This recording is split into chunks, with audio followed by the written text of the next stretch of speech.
Okay. Um, so we all know this, but we've looked so far at what you owe someone if you injure them, and then we looked at what you owe someone for the pain that caused, and then we looked at what you owe someone for your obligations to cover their medical costs. All sorts of associated questions, primarily how do you evaluate those things, how do we understand unique context that may come up in each of those situations. And today we're going to one that I think will present. Well, I don't want to overlook. I don't want to give away anything. So we're looking at lost wages, meaning if you injure someone and they can't work, or there's some change to their ability to perform their profession, what do you owe them in that case? And I think here we're going to see a lot of exploration, if not answers, to the questions that had come up.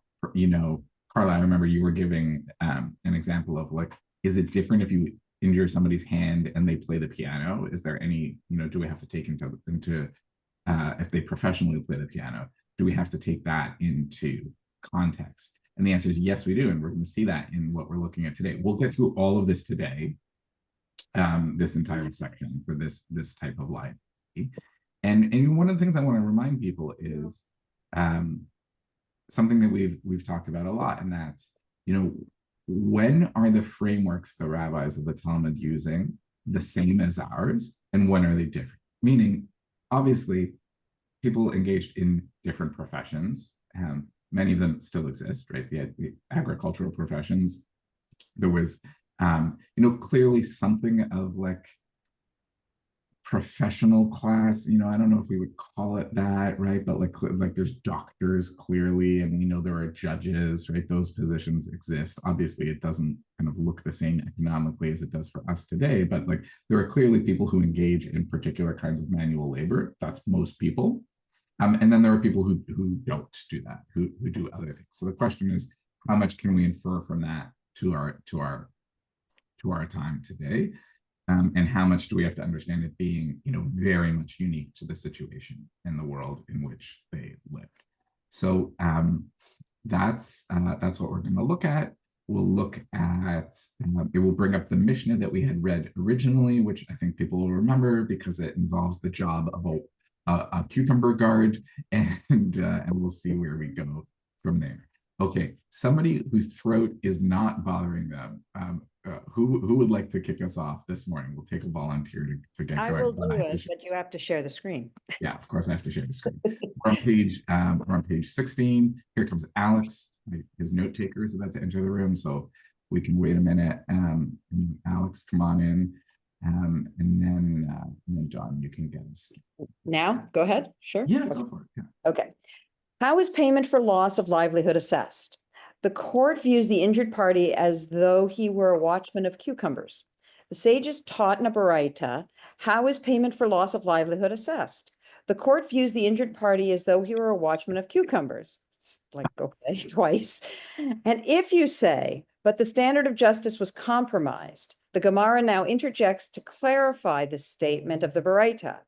As when this man will recover, he will not collect the wage of a watchman of cucumbers, but rather he will carry buckets and collect a higher wage, or he will travel as an agent and collect an even higher wage. Okay. Do we remember why a watchman of cucumbers? Does anybody remember why that's the job that's used as like the benchmark for payment? Was the lowest one, right?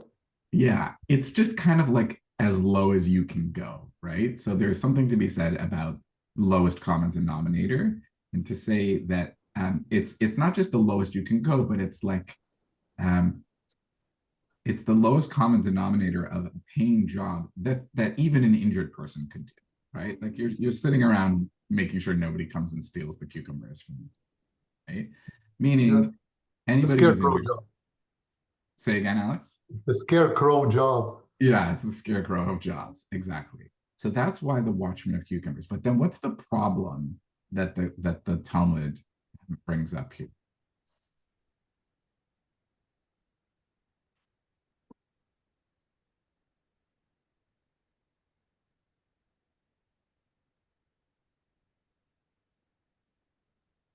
Can I just ask, the watchman of cucumbers is the base of what somebody would get, and then, Yeah, right? Okay, so that's the problem, right? You can't just go by what the base is. You have to look at what the individual case study is. So if you are a surgeon and you injure your hand, you will not collect the payment of the watchman of cucumbers. You'd have to assess for loss of livelihood. You'd have to assess that case differently than you would the base, right? yeah. So the Talmud doesn't seem to, I mean, first of all, that's logical and makes sense. The Talmud does not seem to, today it would be helpful to have a labor lawyer with us. I should call him a cousin. The Talmud actually doesn't seem to be using that as yet, let's say, as the metric. It's not saying you get paid proportional to the job you had before. The assumption is, look, people get injured. That's life.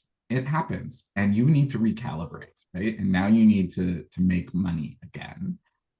And it doesn't seem to be taking into consideration what you did before. It takes into consideration what you have the ability to do now. Yeah, except you're at a certain salary level. If you are, again, I'm going to use the surgeon example. Okay. So Mm-hmm. you make an X number of dollars as a surgeon, and now you're only capable of being the watchman of cucumbers. So is the Talmud now saying I should now lower my salary expectations because this is all I can do? Yep. Oh, that's a problem. Yeah, right. But look where it gets complicated, right? Now, we might ask ourselves, why is that the case? And the Talmud is very interested in fairness, and we may have different definitions of fairness, but one of the definitions of fairness that the Talmud operates with is something we've seen previously about this idea of wanting to create, in theory and in practice, laws that apply to everyone.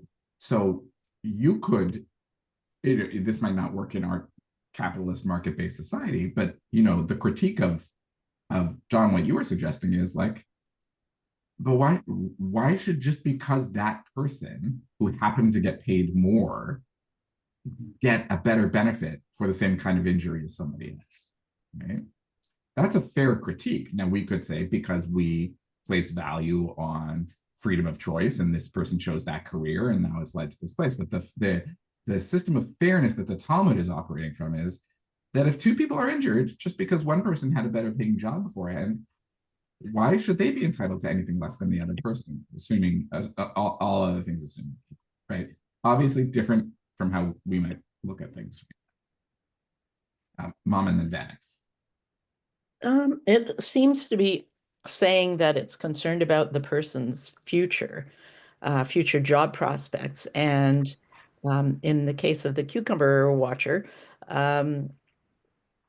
that person has the ability to not only return to work, but to move up in the job world to a bucket carrier or an agent and make even more money than they used to. So it's like it's saying, okay, what are this person's prospects for the future? If it looks like it's possible that they will return to work and possibly make even more money, then it's okay to just pay them more money than a cucumber watcher, not more money than before. Right. Yeah, good. That's the problem the Gemara brings up, right? The problem is like, great, we can establish a baseline for everyone and say that helps us have a fair system of compensation for everybody who's injured. But then the Gemara, right, that's from the Baraita. But then the Talmud interjects, it says, well, hang on a second.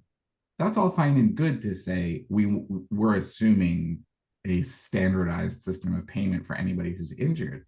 But the reality, if we stay just in the realm of the injury, we're not talking about what job you did before. We're only talking about the injury that happened to you.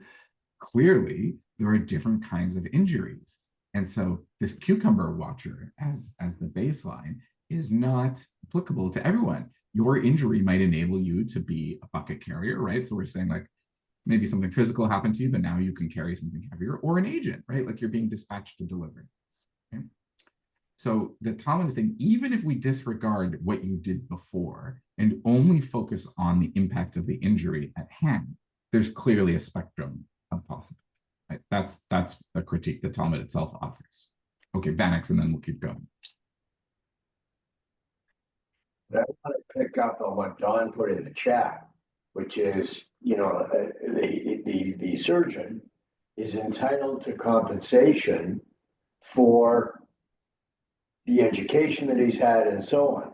And there's an old story about a guy, an engineer who comes in to fix the pipes of whatever. And he comes in and he taps the pipe and it works. Whatever it is works. And he charges the guy $10,000. Yeah. The guy says, well, I can't pay the 10,000. That's unreasonable.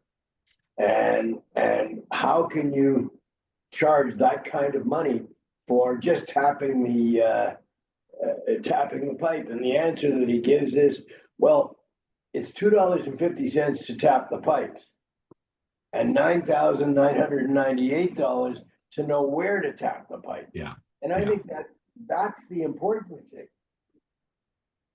So look at what the Talmud, right, is this is why I open with the idea that like we can draw some parallels, and at some places we lose the ability to do that. And the idea of I should say the Talmud does have the idea, does know of trades where you would like apprentice and be accepted into a guild and then work in a trade. The Talmud's understanding of economics does include that. That's something that people did do. So there is an understanding of kind of the value of your specialized training. However, the notion that you went to professional school for 5 years and spent hundreds of thousands of dollars, and therefore that should be included in the assessment of your wages, is not included here. Okay, Mom, and then we'll keep reading. I guess I suspect this will come up. I haven't read ahead, but is there the length of time of not being able to work? Is that Yeah. Let's okay. So Don, keep okay. Yeah.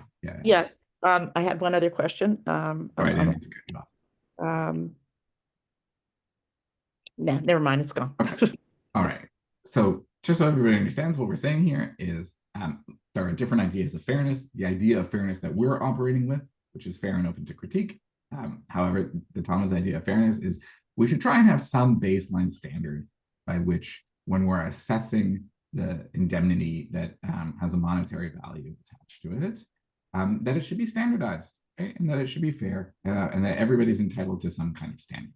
And we use a certain kind of lowest common denominator to get to that standard. The Talmud critiques that and says, even within that framework, clearly there are different types of damage that happen to people that impact their abilities. And they may not be able to go back to being a surgeon or a plumber, but they can go back to being an agent who gets paid more than a cucumber. So that's where we're at. Okay, Don, keep going. The Gemara returns. The Gemara returns to quoting the Baraita. The standard of justice was not compromised because the one who caused him injury already gave him the value of his hand or the value of his leg. Okay, so the Gemara's response to that is no, we're not. There's nothing unfair about this at all. Why? Because the contextual payment already happened. It already happened when they paid the remember, this is number 4 out of 5 different payments that you give. And they already gave the payment for the one that is unique to that person. It was already paid during the first payment for damages. So that's all I'm saying. We don't need to worry about that here. We've already got that. We're good to go. Okay, let's see what Rava says. Rava says, if one severed the hand of another, he gives him the value of his hand as compensation for damage. And for loss of livelihood, the court views the injured party as though he were a watchman of cucumbers. If one broke the leg of another, he gives him the value of his leg as compensation for damage. And for loss of livelihood, the court views the injured party as though he were a watchman of, at the opening up to a courtyard. Okay, why a courtyard? Because he broke his leg. He can't stand out in the field. Okay, but he can, sit in the courtyard. Right? It's basically the equivalent. Right? So the Talmud is just giving us kind of a case example of you can acknowledge the unique contextual impact and still have a standard of justice that's not perverted. So which is worse, the Watchman of Cucumber, lower, I shouldn't say worse, lower, I lower. think the implication is that they're in the same pay tier. Yeah. Mom, is your hand still up from before? Okay, Alex. I was thinking that this thing of the watch of cucumbers is the minimum salary equivalent of today's society, right? Whatever someone can expect, doesn't matter what is the job that they do. But what probably causes all this debate is the fact that we don't see the whole package, right? We're looking at each individual components without attaching a monetary value to them, which makes it difficult to compare with what would have been if, right? So we don't know how much the surgeon of the day was charging, and we don't know the going rate for a hand in this discussion, right? Yeah. So it's difficult to make estimations of whether this is fair or not when there is, in order to objectively judge whether it's fair or not, you need a magnitude, a number, and we don't have And it. what's interesting is that the Talmud separates that, right? The whole conversation around how much is a hand worth is separate. And what the Talmud is saying here is that actually doesn't factor in here. When we calculate loss of livelihood, we're at this point in the calculus of it all, we're not concerned, right? They're kind of insulated from each other, even though they're obviously all related to the same thing. Yeah. Okay, John finished with if one blinded, and then because it kind of went in the direction, Alex, that you were going, we'll get you to pick up after John. Okay. If one blinded the eye of another, he gives him the value of his eye as compensation for damage. And as for loss of livelihood, the court views the injured party as though the one who caused the injury caused him to grind with a mill, as even a blind person can do this. If one deafened another, he gives him his entire value as compensation for damage. Why? Look, it's interesting that we're seeing like the Talmud's version of like the American Disability Act, right? Like, how do you adjust like what people are able to be paid to do based on their abilities? And the assumption is that even a blind person can crank a mill, right? Yeah, this is a fairly low estimation of the abilities of blind people, I should say, which we just know to be not true in our time, at least. And the assumption is that a deaf person actually can't do anything. Obviously, should go without saying, we also know that to be not true. But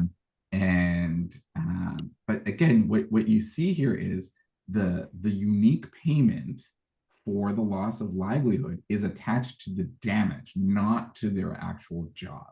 Right? I apologize if it sounds like I'm hammering this home.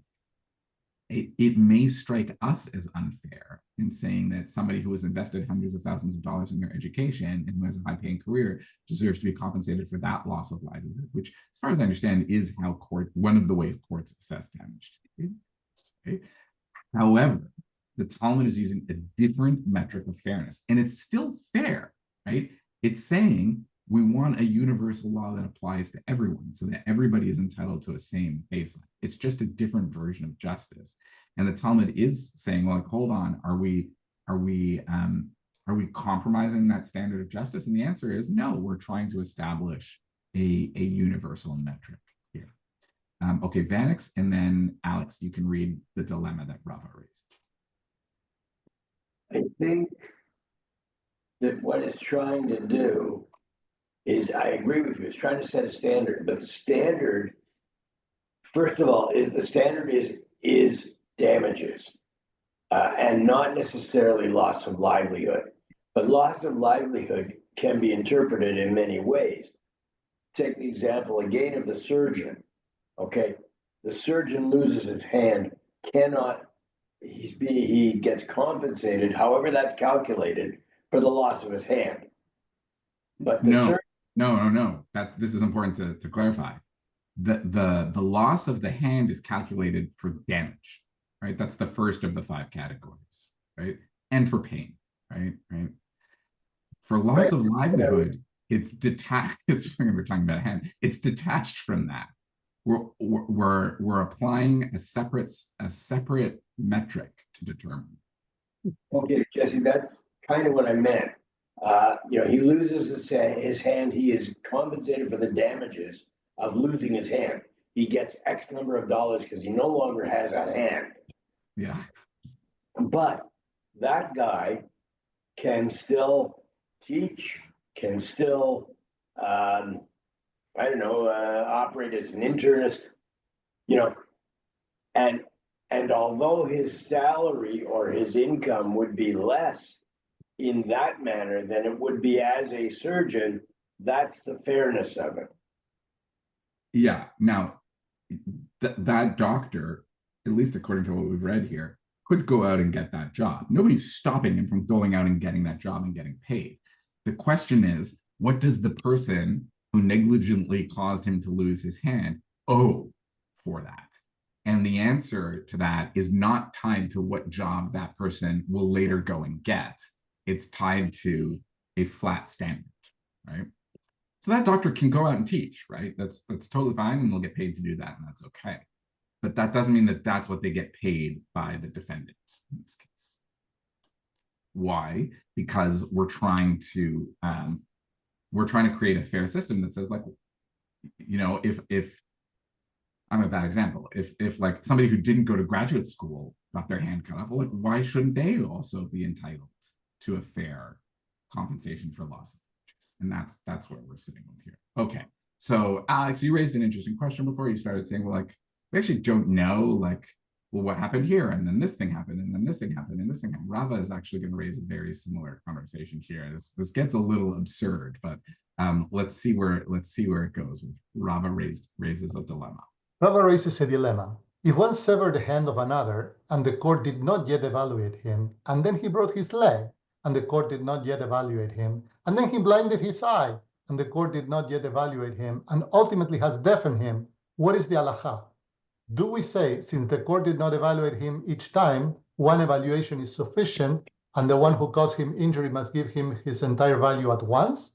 Or perhaps we evaluate one by one, and we obligate the one who caused him injury to give him compensation for each. Okay. The difference is... Oh, so hang tight for 1 second. So it may seem a little absurd, but there's actually a really important question here. And again, it comes down to, like, what is the subjective experience of the person who has been damaged and injured? What are they owed, right? And perhaps here, this is just a hypothesis that I would share. Perhaps one of the things that you're seeing is the kind of like anonymous narrator of the Talmud is the voice that is trying to create like this universally fair system. But you have these named rabbis who are saying, hang on a minute, that's all fine and good that you want to create this fair system of justice.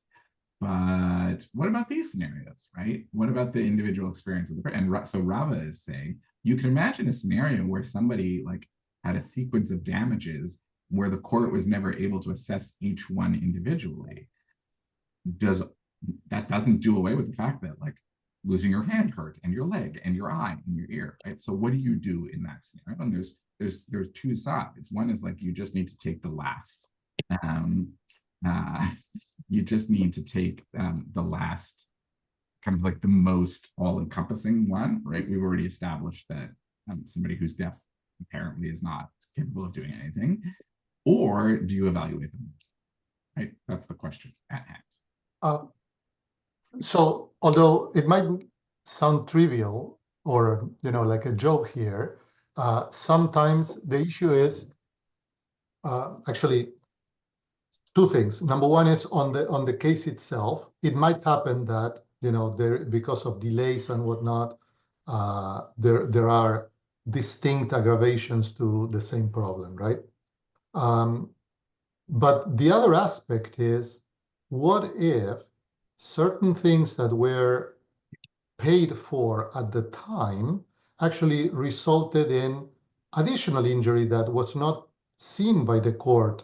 Like, those things that happen when there is poisoning, right? That the analysis shows one thing, but 3 years later, you discover that, it was much harsher the Yeah. situation that what was originally assessed. Yeah. We looked at that a little bit, right? The question of like long-term implications of these things. We saw that a little bit around pain, right? And like, what about pain that lasts longer than expected and is invisible, so you just don't know, right? That doesn't seem to be what we're looking at here. Here, we're only concerned with like the direct impact on your ability to work. And here, the question is, do you analyze that on like the sum of the parts or according to each part? Okay, Alex, why don't you keep going and see what the Talmud.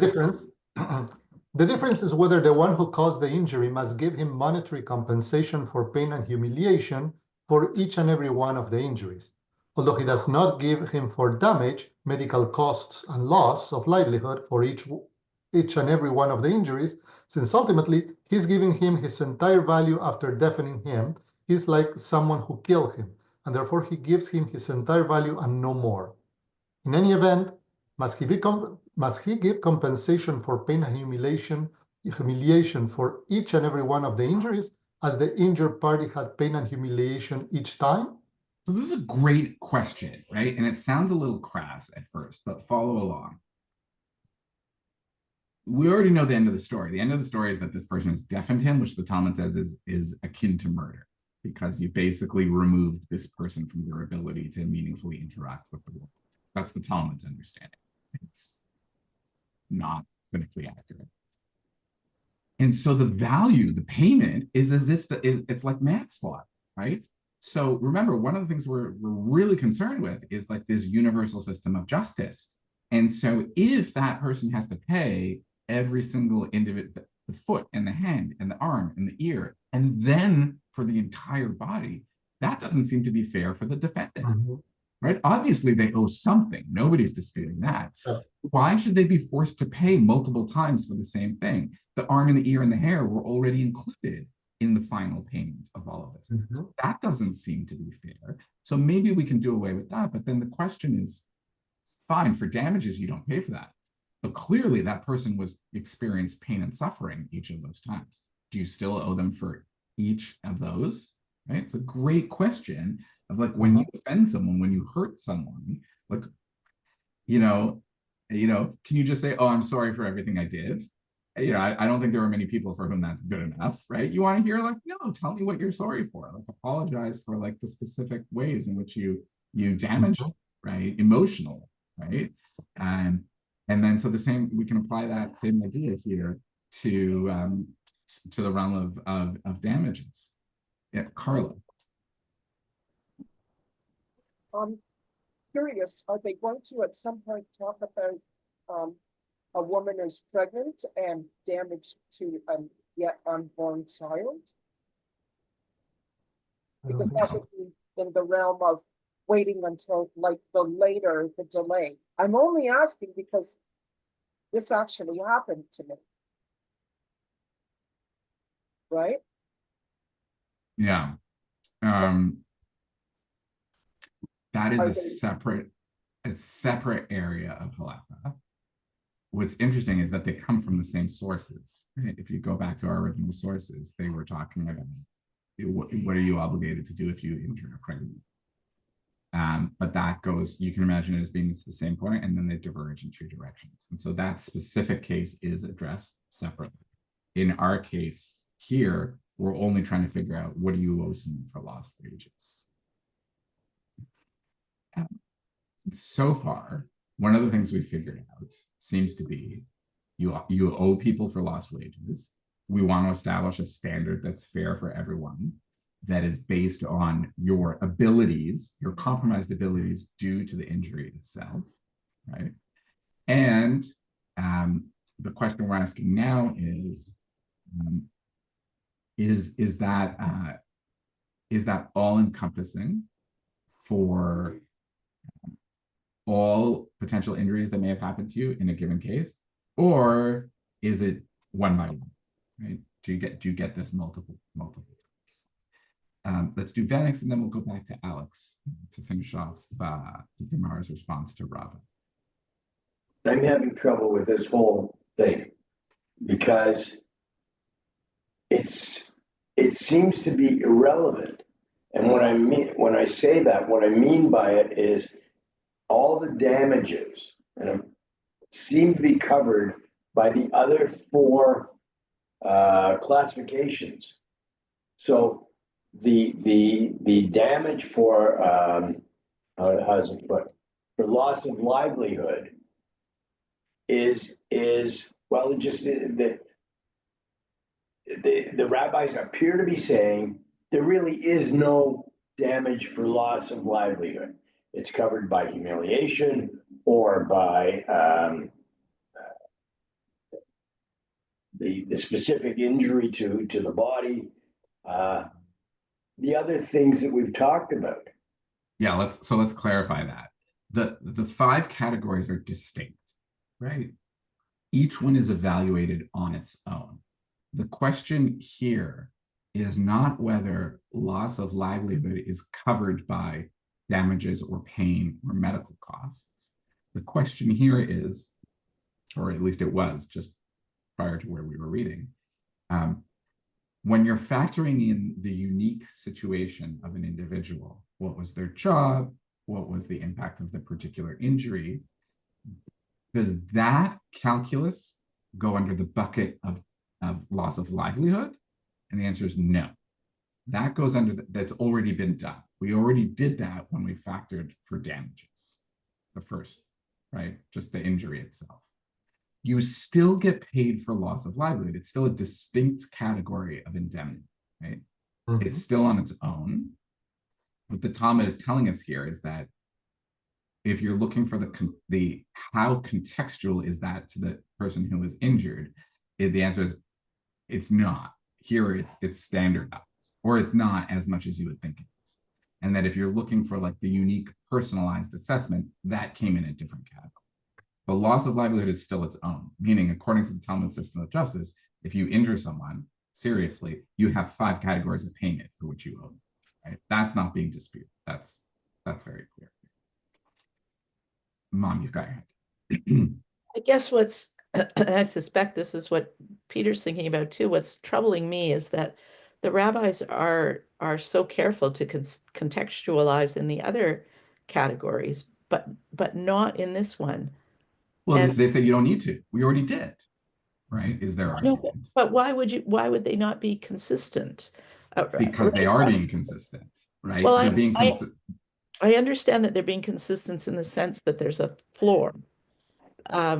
But if you're talking about fairness, compensation for loss of livelihood should enable the person to give a person enough income to continue at the standard of living that they were enjoying before the injury. So if they were answer your question. You just said it should, right? It should do this. How do you know that?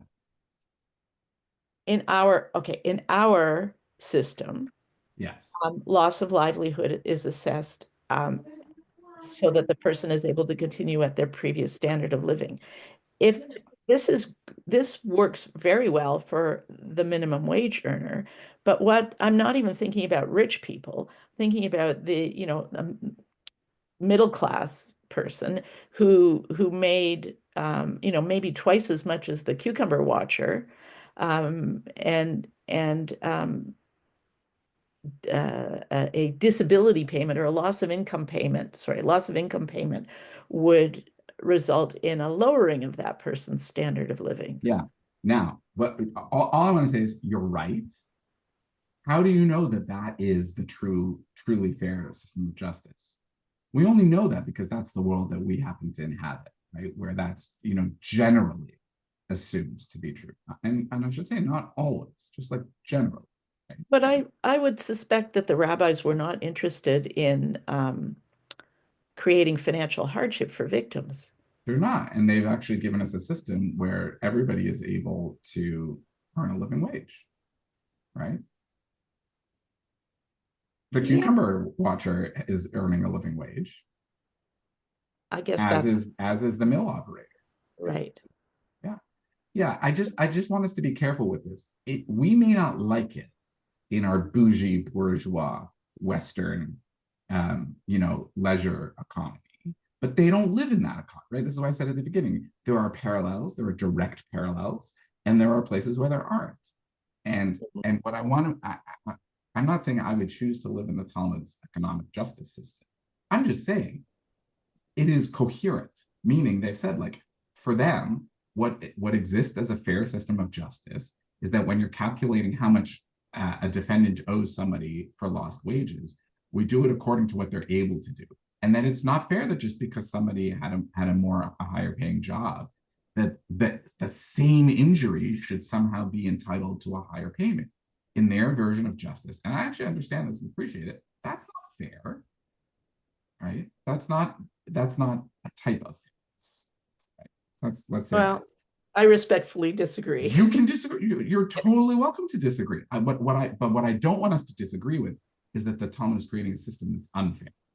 It is fair, right? And I will die on this hill, right? It is just a different version of fairness, right? They're saying that in the version of justice that they want to create, if two people experience the exact same injury, just because one of them had a higher paying job doesn't mean that they should get a higher payout. That's the argument. Right? That is fair. We could say, I have a different moral calculus, right? Where I'm weighing the factors differently and coming up with a different system of fairness. But there is a coherently fair system here that they are trying to create. Okay, we went way too far on this. I understand there's questions and stuff, but I want to make sure we're going because we cannot fall behind. We've been so good about this. So let's continue just finishing off the Rava dilemma question with Alex. And then we're going to pause and read some Tosafot at some. Okay, so we read Rava's dilemma. Now let's see how the Talmud tries to resolve that. Alex, do you want to keep going the difference? The difference is, sorry, I thought I had read this one. No? The difference is whether they want. Yes, you did. Sorry. I did. Yeah. Go to, and if you were to say. And if you were to say that since the fact is that the court had not evaluated him, the one who caused him injury pays him his entire value altogether, had the court evaluated him, what is the halacha? Do we say, since the court evaluated him, the one who caused him injury is required to give him the compensation for each and every one of the injuries? Or perhaps, since the one who caused him injury had not yet, what? Since the one not been evaluated. Yeah. Okay. He must give him his entire value. Teku. Okay. So really what we should have done is not. I should have I should have been I should have not rushed to engage the debate with everyone until we read this little piece. Why is this important, what we just read? So now we've just played out basically the Talmud's encapsulation of the debate we were all having, which is like, how much do you have to concern the individual context of each and every piece under this category of loss of livelihood? Or do we accept that it's kind of like a lump sum that covers everything because the contextual pieces came earlier? There's a debate. I think it actually parallels what we as a group were just talking about, right? How far down the road of being hyper attentive to the individual particularities do you have to go? Remember, only in the category, we're only talking here in this category of loss of livelihood. We've established lots of personalized, contextualized stuff in the other categories. How far do you have to do that? One opinion is, yes, each and every single injury has to be considered on its own merit. And the other side is, no, we've done that separately here. We're just, the upshot doesn't change either way, right? At the end of the day, there's no difference in the practical reality of what that person is able to do. Those are the two sides of the debate. Where does the Talmud land? It doesn't. It says teku. Teku means let it stand. Some people say it's Aramaic for let it stand, meaning we're not going to resolve this, right? It's a tie. It's the word in modern Hebrew for a tie during a sports game, which is great. It was your little Talmudic Hebrew Aramaic trivia of the day. Some people say, this is just a little midrash, but some people say that it's an acronym for it will be resolved during the time of Eliyahu, meaning we can't solve it today. with our limited cognitive capabilities. But when Mashiach comes, we will get an answer to this debate. So all I want to say is, good for everybody here for acknowledging and realizing in our own opinions that like this seems a little intractable. It's intractable for the Talmud too. It recognizes the merits of both sides. Yeah. Okay. My throat is killing me. Who wants to read Rabba Raises a Dilemma? Who wants to kick us off? Carla, do you want to read Rabba Raises a Dilemma? Rabba raises a dilemma. If one injured another, causing him loss of livelihood, that diminishes his monetary value. What is the halakha? What are the circumstances of this case? For example, if he struck him on his hand and his hand became weakened, but his hand will ultimately return to its original health, what is the halakha?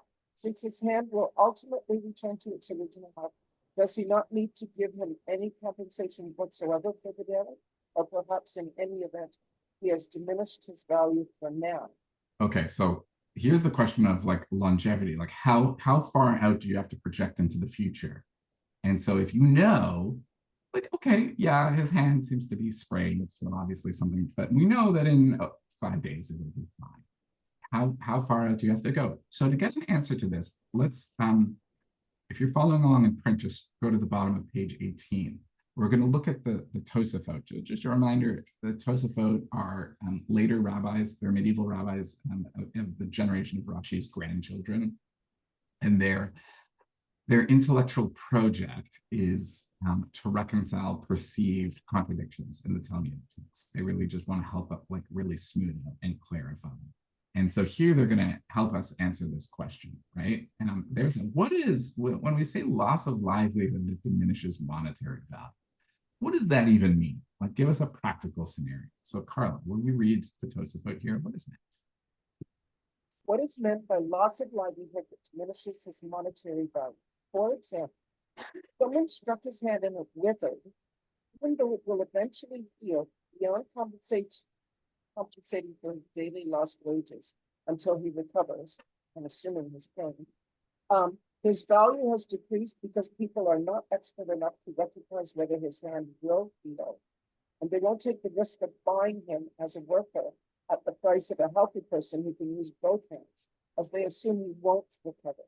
However, in a case where it is known that he will definitely recover, Abaya agrees that he only needs to pay for the daily lost wages. So look at what's happening in just the difference in time here, right? So now we're here, we've moved up to like the 12th, 13th centuries, right? We're several hundred years later. And we have like a different understanding of medicine, right? By the time you get to the Tosafot, they know like there are some medical professionals who could look at an injured hand and say, oh yeah, that's going to be fine, right? But most people can't. And so they bring the greater kind of attunement to the individual unique situation of each person to say, let's imagine you have two people who both had injuries to their hands, and one looks like quite bad, and the other does not look that bad. But the prognosis for both is the same, that ultimately after 2 weeks, they're both going to be fine. According to the Talmud, theoretically, they should both receive the same payment for lost wages, right? Because we're trying to establish that universal system of fairness. But according to Tosafot, they come here and say, yeah, but your ordinary layperson can't tell. And they're going to look at those two hands, and even though they can do the same thing, they're going to pick the person whose hand looks healthier because most people don't have the ability, the medical knowledge, to say, even though that other person's hand looks pretty bad, eventually they're going to be okay. And therefore, that person is going to suffer greater lost wages. And according to Tosafot, you have to take that into consideration as part of calculating, right? Meaning, you do need to, according to Tosafot, and this is how we would read the Talmud, you do have to extend that perspective deeper into the individual person who's been injured and further out in time. I'm curious Carla, of the meaning of the word withered in Hebrew, like a hand that's withered in English doesn't look like it's going to recover. Like, what's the word? Does the word? Yeah, kagon, yeah, I mean, yeah, it means withered. Yeah, like limp. Oh, okay, limp as opposed to. Yeah, it just means like it looks like it's been smushed, right? Like. Yeah. Okay, yeah, because I was thinking withered, That's a technical. decaying. Okay. Yeah. Okay. Okay, so let's see where we go. Mom, I know your throat hurts. Do you want to read, or do you want to? Yeah, I can read. Okay, Where are read. we? Come and hear a resolution. Come and hear a resolution to this dilemma from a Mishnah. One who strikes his father or his mother and do not cause them to have a bruise, and one who injures another in Yom Kippur, is liable to pay all of the 5 types of indemnity. In this case of one who injured his parent but did not bruise him, what are the circumstances? Is it not a case where he struck him on his hand and it will eventually return to its original health? And the Mishnah teaches he is liable to pay all of the 5 types of indemnity. Okay, if that were true, that this would resolve Rabba's potential dilemma here. Why are we using this example of someone who strikes their parent and doesn't cause them to a bruise? Because if you hit your parent and you bruise them, you're liable for capital punishment. But if you don't bruise them, and if you injure someone on Yom Kippur, why Yom Kippur? You're liable for karet. Karet is existential exile. Yeah, communication. It's excommunication, but not from the community, from the world to come. Right? Meaning, yeah, it's like spiritual excommunication, right? And if you get karet, you would not receive capital punishment because you're getting something probably a little bit worse than that, right? Such as it could be said, right? So there's a little bit of dilemma there. So that's why those cases are there. And so the Talmud's saying, like, okay, well, what are the actual circumstances of this? Right? It was on its hand. Eventually, it will come back. It'll be okay eventually. And so now we can limit the case and say, like, no, we're just talking about like a minor injury to someone. We're going to see where else it goes, because I don't think we've like fully resolved like why is this the case study we're looking at. So, Mom, will you read the sages say? The sages say, here we are dealing with a case where he deafened his parent but did not bruise him. But doesn't Rabbah say one who deafens his father is executed because it is impossible for deafening to occur without a bruise? It is certain that a drop of blood fell into his ear. Okay, why deafening? Remember what we learned before, right? Hearing loss, when permanent, you would have to pay all 5 types of indemnity, right? And that doesn't seem to be what Rabbah is talking about, right? So like, well, wait a minute, we're not talking about hearing loss here. So Rabbah comes in and says, why would we execute someone who deafens their father, even if there's no bruise? Okay, let's imagine a scenario where, like, is it possible to imagine deafening someone and not causing like some kind of like, physical injury where there's some blood? Okay, this is a little specious, but like, okay, fine. Let's keep going and see how we try and smooth this out. Rather, isn't this more about how deafening is tantamount to murder? Yeah, that's part of it. But then the question is, what are you obligated to do, like to pay? And it's particularly because it's your parent. Remember, there's all sorts of like the stakes get much higher. Mom, right. That's if why you injure your parent. Yeah. That's why it's capital punishment here. Exactly. Right. Okay. Rather, we are dealing with a case where he shaved his father's hair. He shaved him and his hair will return. And this is an example of our dilemma. Okay, why is this the example of the dilemma? Okay, shaving somebody's head, maybe there's an injury of some kind here. Maybe it was an unwanted head shaving incident. But we know, even a layperson who doesn't have medical knowledge, what do we know? The hair is going to grow back. Eventually, it will come back. So the parallel is to an injured limb that will return to its original health, right? And if that's the parallel, that solves Rabbah's dilemma. No, okay, it's injured now, but it'll come back to health later. Okay, I shaved your head now, but your hair will grow back. Okay? And that solves the challenge. Now the question is, give one more, Mom. This is hilarious. The sages say here we are dealing with a case where he smeared his father with a depilatory agent so that his hair will not return. Oh, but wait a minute. What if it's not just normal shaving? What if I put my snake oil on your hair and it's not going to? That complicates things. Basically, the question, what we're trying to figure out now is the same question we were trying to figure out earlier.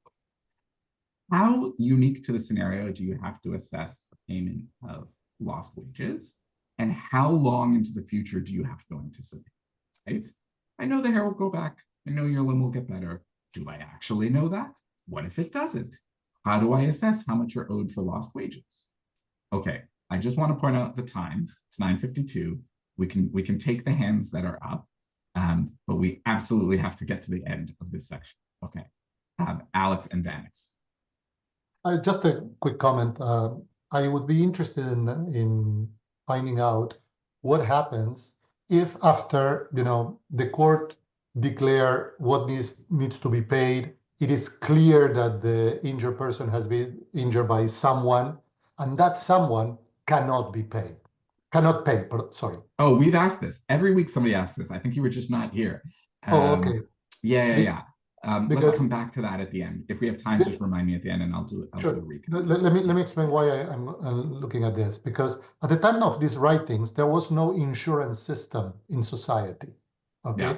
there was no pool of monies that could be set aside to pay when someone cannot, and that justifies a little bit the annuities, right? The compensation for loss of wage is paid, probably for life or until the person cannot go back to work. Yeah.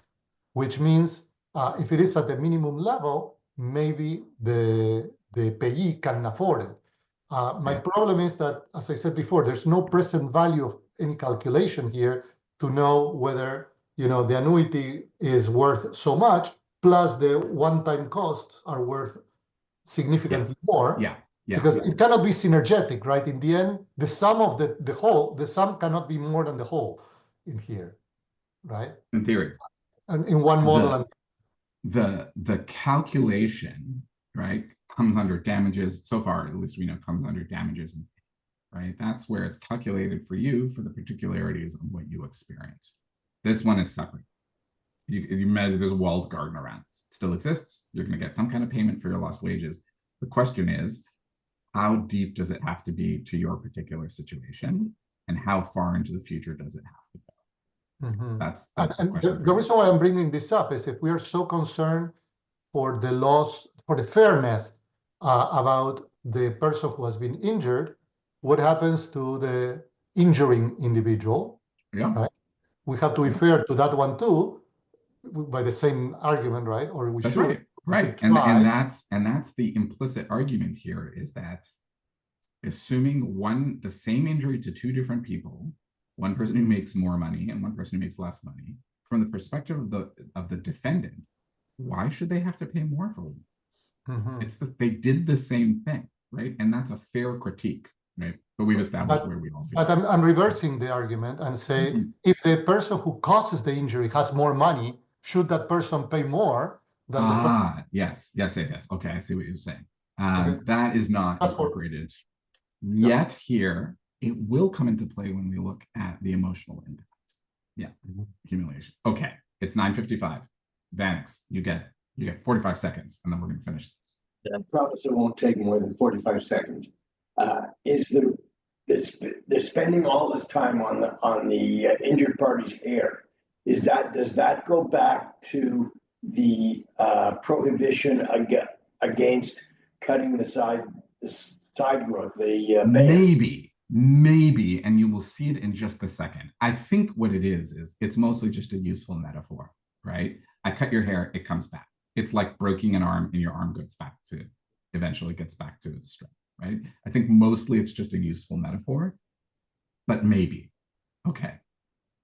Mom, will you read the Gemara from what's going to happen now is the Talmud's going to explain in this hypothetical scenario of having hair depilatory cream smeared on your head, how you could be liable for each of the 5 types of indemnity. And Peter, maybe we might get an answer for Peter. The father experiences pain in a case where he has fissures on his head and has pain from those fissures. Okay. So it was a bad shaving job, right? Yeah. He incurs medical costs because he requires healing. He incurs loss of livelihood in a case where he would dance in taverns, which requires him to make various gestures with his head while dancing. And now he cannot gesture because of those fissures on his head. Okay, pause. This is very specific to that person. He doesn't engage in manual labor. He's in a class of artisans, and we have to take that into consideration, the Talmuds. Yeah, but he's only going to be paid at the rate of a cucumber watcher. That's right. Yeah. Okay.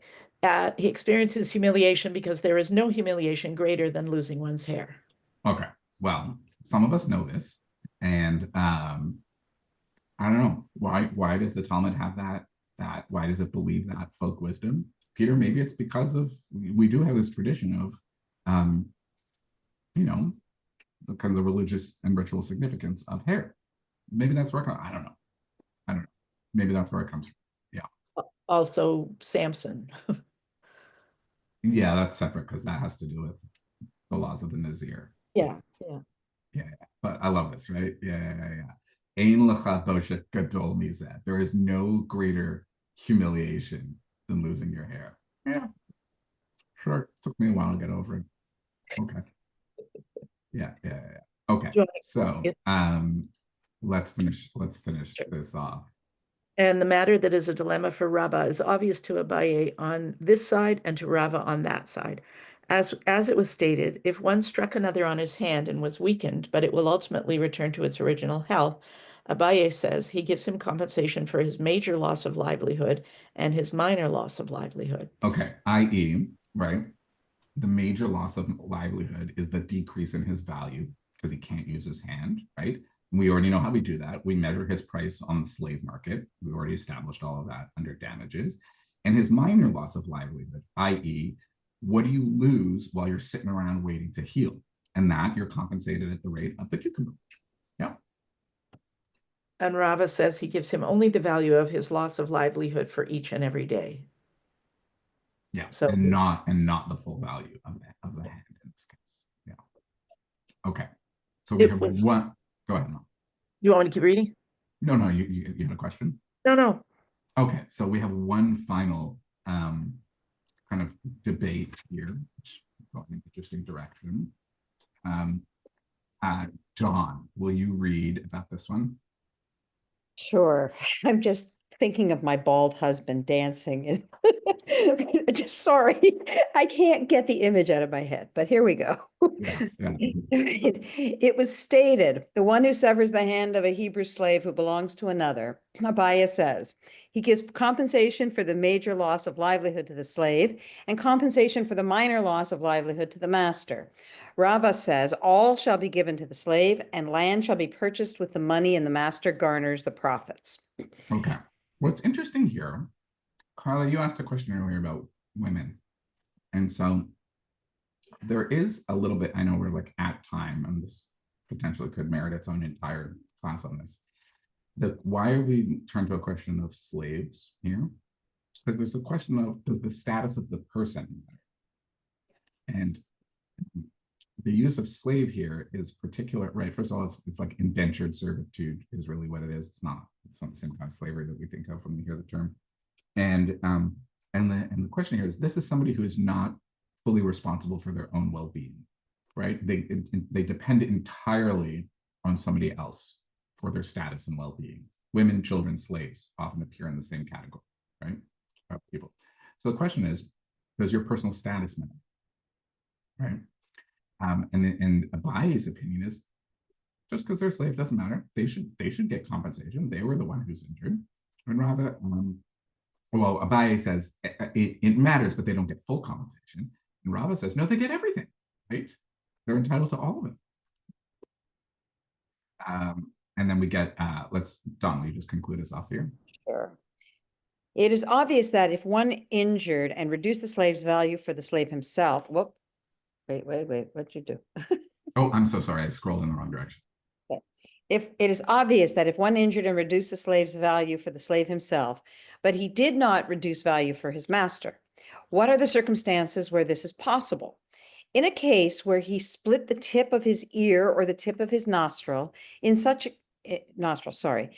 case, all goes to the slave himself. If the injury reduced the slave's value for his master, then this is the case of the dispute of Abaye and Rava. So the kind of final refinement here, and again, you can file this in the category of how much do you have to factor the individual uniqueness of the scenario when determining loss of livelihood. So an indentured servant or a slave is obviously contributing to their owners, their masters' economic well-being. And the kind of refinement or clarifying that happens here is to say, well, look, if there's no impact whatsoever on the owner's livelihood, if it's just like a cosmetic injury, then the owner doesn't get any money from this whatsoever. However, if there is some material impact on the slave's ability to perform their labor, then the owner would get some money. Okay. Hey, we made it just a little bit over time. Lots of strong opinions on the system of justice that the Talmud is laying out here. And so just to like recap conceptually, what we're looking at here is a question of one of the categories of repayment has to take into consideration that you're no longer able to work after having been injured, potentially. If that's the case, sometimes we talk about guardrails, right? The guardrails to put on that system are, how much does that have to take into consideration the particular uniqueness of the injury that you suffered and the labor that you were meant to perform? And the answer to the Talmud's, the answer that they give is that we already factored. We factored that in when we assessed the initial damages. And so we're not going to duplicate it here because that wouldn't be fair to the defendant. And we also need to be fair to them, even as we require them to compensate. The question then is, how unique is it to your situation? And the answer is, yeah, we would take that into consideration, but the payment at the end of the day uses the same basic system. And how far into the future do you have to go? And we do need to consider that, right? We do want to consider that, but there were all sorts of questions we saw around what can you reasonably assume somebody to be able to do. At the end of the day, that leads to you basically, everybody gets paid something similar for their loss of livelihood. Now, lest you think that this is like totally an outdated and outmoded system of justice and economics and all of that stuff, it does exist today in different ways. So in many localities in the United States, you can get payment while you're on family leave, while you're on parental. So when I took off leave from work, I know for Canadians, this is like very strange. When I took off leave from work, I received a certain amount of payment from my job. And at the end of that period, I still wanted to take off time. And so I received from the District of Columbia more money, right, into the future. However, that money is flat and standardized, right? Now, I could say, but I made more money than somebody else, or I made less money than somebody else. But in the interest of creating a system of a fair system of justice, one of the calculations of how much money do you get, there's all sorts of like crazy math and legalities here. But at the end of the day, the upshot is basically everybody gets the same payout, even though different people have different livelihoods, have different family structures, have different family systems. One way of saying that is like, that's not fair. Clearly, I need more, right, to maintain my level of comfort or my the needs of my family. But the other way is saying, no, we're creating a social safety net here, and everybody is entitled to the same. So it does exist, right? There are similarities to this approach, but the critiques still stand. And I want to validate everybody's kind of perspective on this and say, like, they're absolutely fair critiques. But Jesse, is that a percentage of your wages or is that a flat sum? The flat sum? It's actually both, right? So there's a floor and a ceiling, right? And for the Talmud, there's a floor and ceiling too, right? Cucumber and who's the ceiling we got to? Agent, right? There's a floor and a ceiling. And you're somewhere in Yeah, because I could see it saying you would receive a percentage of your income not exceeding X number of dollars, right? As opposed to, getting the same as the cucumber watcher. Yeah, it is so narrow as to render the percentage irrelevant, okay, right? It raises its own entire legitimate. Yeah, I have thoughts and feelings. Yeah, sure. Yeah. Okay. That's the same as old age pension here. Yeah, is everybody entitled to the same OAP? Yeah, it's the same thing. You pay into it and you get it back later. Yeah. No. For old age security, yes. For Canada pension, it's based on what you've contributed and your employers have contributed. Yeah. So don't try to square the circle too much. It's just saying the principle, right, of appealing to, on the one hand, I want to recognize the particular unique intricacies of you as an individual human being. And on the other hand, I have to create a system of justice that's fair to everybody. And that's what the Talmud's trying to balance here. And what's so fascinating that we saw here that we didn't see anywhere else was the Talmud saying, Teku, saying like, actually both sides have merit and we can't solve it, right? We don't have the ability to solve it. Can When I we're ask? finished, yeah, in just one second, when we're finished, it might be interesting to come back and say, why was this the one where that seems to be the most compared to the other? I'm interested in this idea of what fairness is. We don't have to talk about this now because it's a long conversation, but this idea that 50-50 is the balance of fairness when it's not necessarily, right? What might the fairness scale might be 80-20. It might, yeah. right? It might not be 50-50. No, I think you're right. And I think that's why the Talmud says, take it, right? Is that what the Talmud is saying, somebody made the Tevye joke, right? You're right. You're also right. They're both right, right? And what do you do in that case, right? Where, right? A difficult decision is between two things that have competing merits to their argument. And it's actually, in this case, not the case that one is more right than the other. They're both right. Yeah. Okay. It's the Tevye dilemma on the one hand, on the other hand. Yeah, that's what I'm saying, right? They are both right. And yes, it's totally frustrating. Yeah. Angela, you're right. Yeah, it's totally frustrating. I want the answer. And at the same time, like I feel, and you should feel validated, because what the Talmud's basically saying is like the same kind of like emotional or values-based challenges that we notice in ourselves. There's just something here that just doesn't feel like I get there. The Talmud feels the same. Yeah. Okay. Great work, everyone. Next week, we move on to our final of the 5 types of indemnity, humiliation. We're going to spend a bunch of time on this one. It's a really good one. And we'll take us in some really great places.